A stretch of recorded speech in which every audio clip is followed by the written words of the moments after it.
ದೊಡ್ಡಬಳ್ಳಾಪುರ ತಾಲೂಕಿನ ಐತಿಹಾಸಿಕ ರಸ್ತೆಯಾದ ರಾಜಘಟ್ಟ ಕೆರೆ ಏರಿ ರಸ್ತೆ ಅಭಿವೃದ್ಧಿಗೆ ಕಳೆದ 1.5 ವರ್ಷದ ಹಿಂದೆ ಶಾಸಕ ಧೀರಜ್ ಮುನಿರಾಜು ಭೂಮಿ ಪೂಜೆ ನೆರವೇರಿಸಿದ್ದರು. ಶಾಸಕರಾಗಿ ಆಯ್ಕೆಯಾದ ಬಳಿಕ ಮಹತ್ವಾಕಾಂಕ್ಷೆಯಿಂದ ಮೊದಲ ಬಾರಿಗೆ ತಾಲೂಕಿನ ಅಭಿವೃದ್ಧಿಯ ಯೋಜನೆಯ ಭಾಗವಾಗಿ ಈ ಕಾಮಗಾರಿಗೆ ಚಾಲನೆ ನೀಡಿದರು.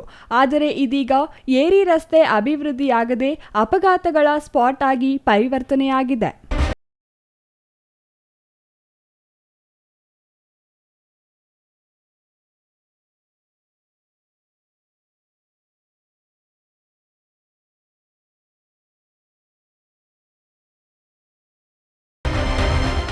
ಕೆರೆ ಏರಿ ರಸ್ತೆಯ ಪಕ್ಕದಲ್ಲೇ ಇದ್ದ ಶತಮಾನಗಳ ಇತಿಹಾಸವುಳ್ಳ ಬೃಹತ್ ಹುಣಸೆ ಮರಗಳು ಮತ್ತು ಇತರೆ ಮರಗಳನ್ನು ತೆರವು ಮಾಡಲು 1 ವರ್ಷ ಕಳೆದಿದೆ. ಇನ್ನು ಮರಗಳಿತು. ಮರಗಳ ತೆರವಿಗೆ ಅರಣ್ಯ ಇಲಾಖೆ, ಲೋಕೋಪಯೋಗಿ ಇಲಾಖೆಗಳ ಮಧ್ಯೆ ಸಮನ್ವಯ ಕೊರತೆ ಕಗ್ಗಂಟಾಗಿ ಮಾರ್ಪಟ್ಟ ಪರಿಣಾಮ ಕಾಮಗಾರಿ ಆಮೆಗತಿಯಲ್ಲಿ ಸಾಗಿ ಮರ ಕಡಿಯುವುದರಲ್ಲೇ ಕಾಲ ಸವಿದಿದೆ. 10ಕ್ಕೂ ಹೆಚ್ಚು ತಿರುವುಗಳನ್ನು ಹೊಂದಿರುವ ಕೆರೆ ಏರಿ ರಸ್ತೆ ಚಿಕ್ಕಬಳ್ಳಾಪುರ ದೊಡ್ಡಬಳ್ಳಾಪುರ ಸಂಪರ್ಕದ ಮುಖ್ಯ ರಸ್ತೆಯಾಗಿದೆ.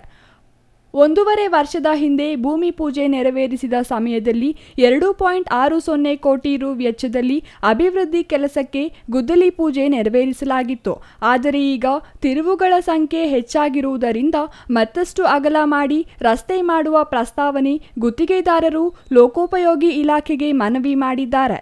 ಈ ಮೂಲಕ ಬಜೆಟ್ ಮೊತ್ತವನ್ನು ಹಿಗ್ಗಿಸುವಂತೆ ಗುತ್ತಿಗೆದಾರ ನಿಖಿಲ್ ಇಲಾಖೆಗೆ ಮನವಿ ಮಾಡಿದ್ದು, ಅನುಮೋದನೆಗೆ ಒಪ್ಪಿಗೆ ಸಿಕ್ಕ ಕೂಡಲೇ ಕಾಮಗಾರಿ ಆರಂಭಿಸಲಾಗುವುದೆಂದು ತಿಳಿಸಿದ್ದಾರೆ.